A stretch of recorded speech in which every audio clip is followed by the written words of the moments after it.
Let me bring in Benjamin Anthony, an expert on Lebanon. Thank you very much for joining us. We keep hearing about Hezbollah. Where is Lebanon? I'm sorry, sir, the sound broke. Can you repeat your question? Yeah, I'm asking, where is Lebanon in all of this? We keep hearing about Hezbollah. Will Hezbollah do that? Will do this? But Lebanon is a country. There's a government there in deep trouble, by the way. What about the government?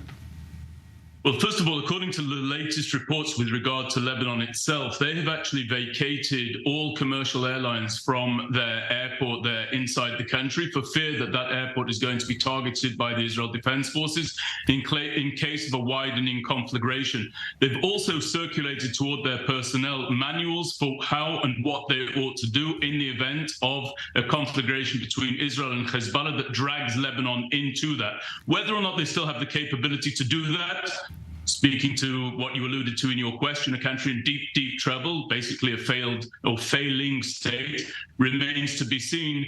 But Lebanon is a country that has repeatedly been warned by the state of Israel that in the event of Hezbollah opening fire upon our country, the price will be paid not only by Hezbollah, but also by Lebanon itself, precisely because of what you said. It is a sovereign state that has a responsibility to adhere to international norms and expectations. So all remains to be seen. We're clearly in a conflict with Hezbollah. It's a low-level conflict, but it's escalating.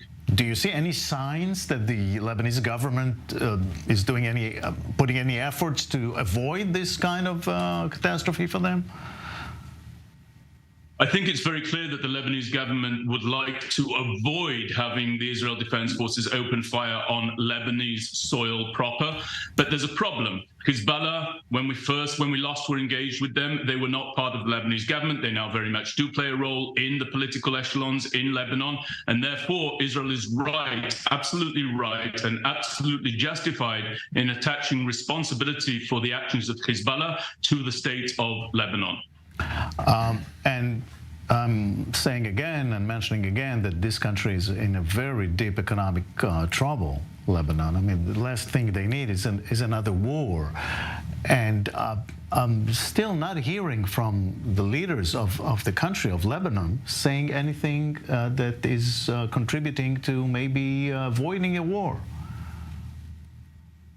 Well, you know, what you just said there in your question is very, very interesting. The state of Israel has come to current events also in a very troubled climate. We've had the downturn of our economy, we've had internal fighting, internal strife, many, many difficulties, many, many challenges, and now we face a greater challenge, which is the evacuation of communities to the south and to the north. There are more than 200,000 displaced persons here inside the state of Israel. I mentioned that because I want to actually hear, if I may say so, more from our own government when it comes to caring for our citizens and our civilians. I have to confess to you, that's where my primary concern is, my primary focus. Are we doing enough to care for those being evacuated from the north in light of the offense from Hezbollah at this time, and from the south as a result of what took place on October the 7th? My feeling is not really. We can do better.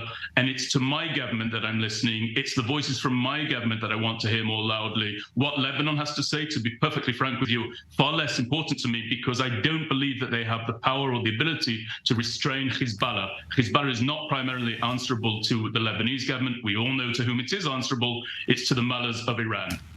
All right. Benjamin Anthony, thank you very much. Thank you for having me. Thank you.